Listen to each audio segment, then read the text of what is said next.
第一章，抑郁症让我成为更好的心理咨询师。中国科学院心理研究所中国国民心理健康发展报告2019至2020显示，我国青少年抑郁检出率为 24.6%， 其中重度抑郁的检出率为 7.4%。 我国有大量患者根本没意识到自己患有抑郁症，更没有进行过诊治，造成了患者不自知、医生难识别的现状。抑郁症患者如果得不到及时有效的治疗，会导致病情加重，还会衍生出其他难以治疗的病症，严重者会自残或自杀。今天我们要讲的故事就从这里开始。患者档案：姓名张文金，病状重度抑郁、失眠多梦、情绪失控、酗酒易怒、出现幻觉，有自残行为，有自杀倾向。家庭情况：家人普遍性格强势，以爷爷为绝对权威。父亲情绪极端，做事冲动不计后果。母亲被负面情绪主导，习惯情绪勒索。家庭氛围恶劣，经常爆发严重争吵。第一节，对抑郁症的误解和无知，迫使学霸同学休学。我最早听说抑郁症是在高中的时候，那是2002年的12月，学校还秉承着高考成绩代表人生地位的教学理念。当时我们作为省重点高中的重点班级，学业重，压力大。出于某些原因，当时我的一位同学患上了抑郁症。在他最初表现出抑郁症状的时候，大家对心理疾病都不了解，因此根本没人重视。老师甚至还让他少作，说考出来好成绩才是最要紧的，别想那些没意义的东西。老师总会说，就要考试了，你居然还有时间抑郁？不把心思花在学习上，不是好孩子。再不听老师的话，将来会没有前途的。老师是为你好呀。半年后，这个女孩的抑郁症越来越严重，伴随着强烈的焦虑、惊恐。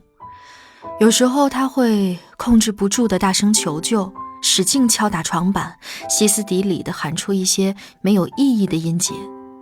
但大多数时候，她都是在半夜失声痛哭。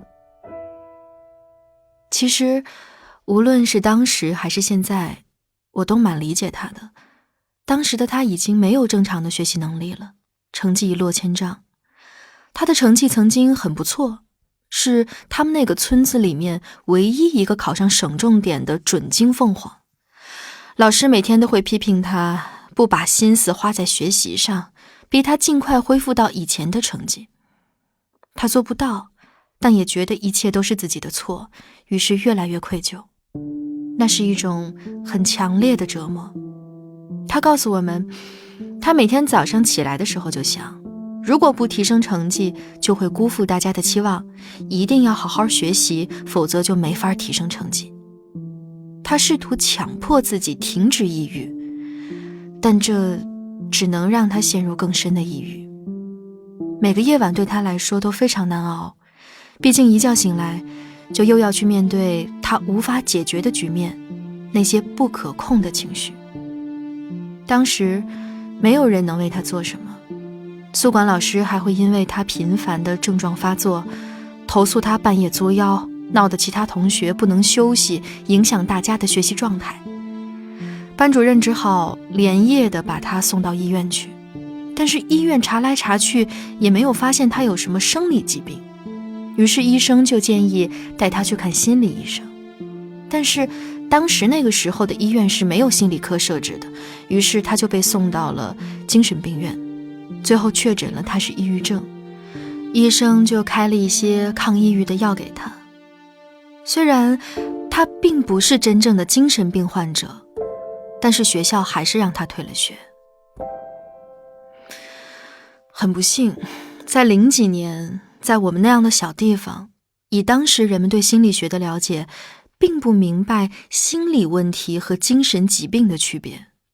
相关的校领导听说他的病要送到精神病院治疗，虽然他正常服药就肯定能够控制症状，但是学校出于所谓对学校的声誉、相关影响，还有其他学生的安全考虑，还是当即决定让他退学回家。不过最后还是给他预留了参加高考的机会。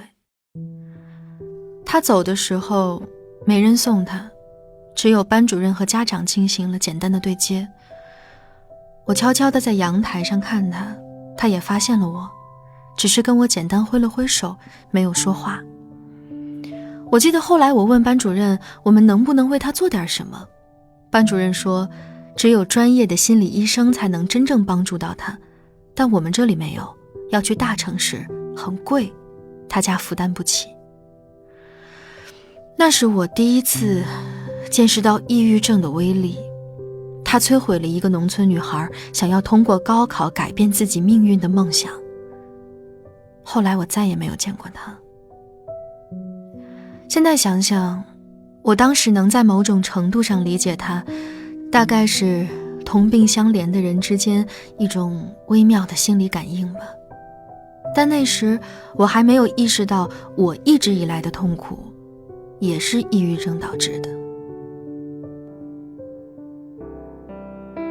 抑郁症不应该被妖魔化，但同样不应该被轻视和消解。下一节，张文京将细细描摹他为何患上抑郁症，这背后又是一个关于家庭的故事。